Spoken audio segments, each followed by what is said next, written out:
Selamat pagi Taruna, halo adik-adik, shalom. Kakak harap kita semua tetap dalam keadaan sehat dan tetap semangat untuk beraktivitas ya. Sebelum kita memulai aktivitas hari ini, yuk minta tuntunan Tuhan dalam merenungkan firman-Nya. Mari kita persiapkan Alkitabnya ya adik-adik yang terambil dari Yehezkiel 11 ayat yang pertama hingga yang ke-13. Adik-adik, mari kita siapkan hati dan pikiran kita serta pimpinan dari Roh Kudus. Mari kita berdoa.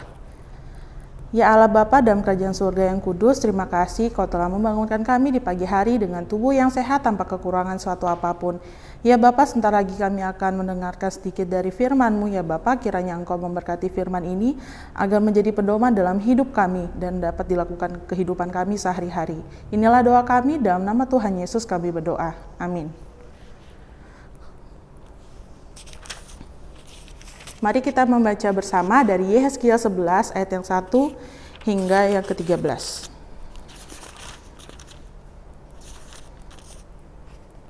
Demikian firman Allah. Lalu roh itu mengangkat aku dan membawa aku ke pintu gerbang timur dari rumah Tuhan, pintu yang menghadap ke arah sebelah timur.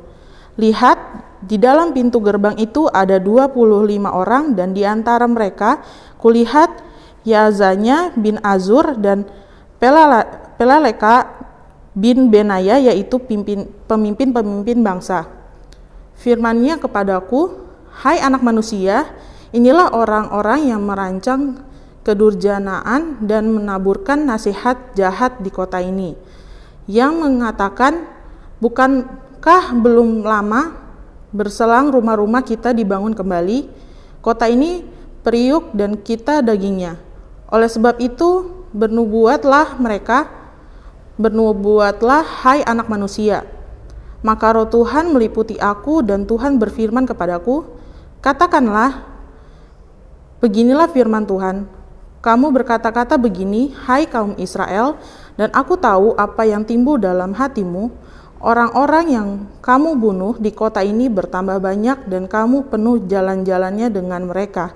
Oleh sebab itu, beginilah firman Tuhan Allah, orang-orang yang kamu bunuh di kota ini, merekalah dagingnya, dan kota inilah periuk, tetapi kamu akan kugiring keluar dari dalamnya.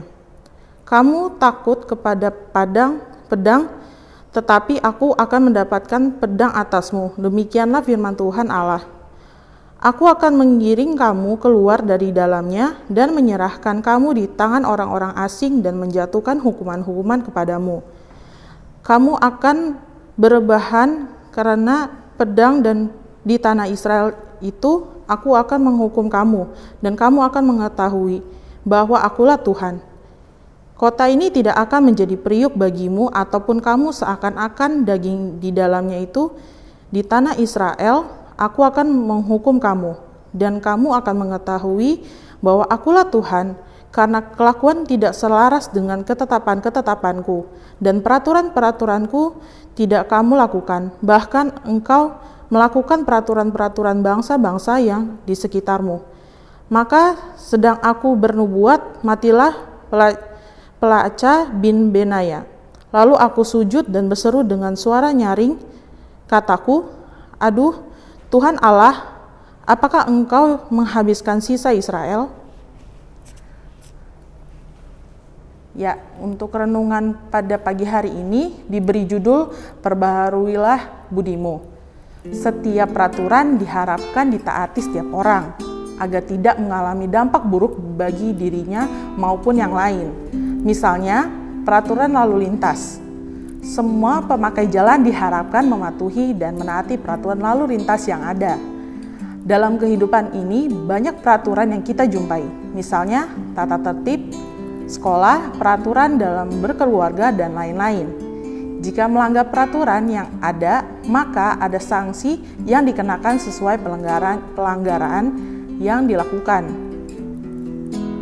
Nabi Yehezkiel menyampaikan penghukuman bagi pemimpin-pemimpin Israel yang tidak mematuhi peraturan Tuhan. Mereka melakukan banyak hal yang jauh dari kehendak Tuhan. Para pemimpin Israel ini kelakuannya tidak selaras dengan ketetapan-ketetapan serta peraturan-peraturan yang Tuhan tetapkan. Mereka justru melakukan peraturan bangsa-bangsa di sekitar yang tidak sesuai dengan kehendak Tuhan.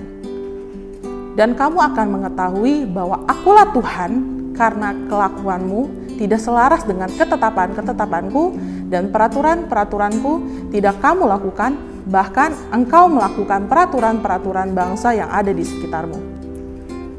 Sobat Teruna, peraturan dibuat pasti bertujuan baik, yaitu terciptanya tataan yang tertib dan teratur.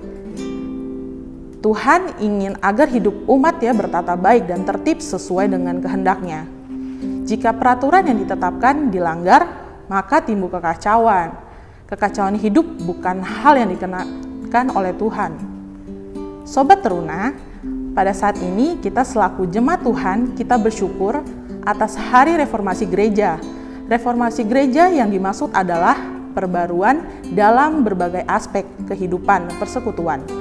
Misalnya, mengubah setiap perilaku yang tidak baik menjadi lebih baik. Dasar perubahan itu terletak pada perbaharuan budi diri kita. Sobat Teruna yang dikasihi Tuhan, berubahlah dalam pembaruan budi agar kita dapat menjalankan setiap peraturannya dan kehendak Tuhan. Marilah kita menjadi teruna yang takut akan Tuhan dan setia melakukan setiap kehendak-Nya. Adik-adik, mari kita berdoa.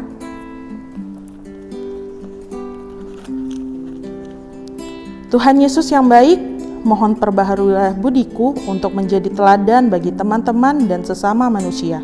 Amin. Jangan lupa tetap menjaga kesehatan dan kebersihan ya adik-adik. Sampai jumpa kembali. Tuhan Yesus memberkati.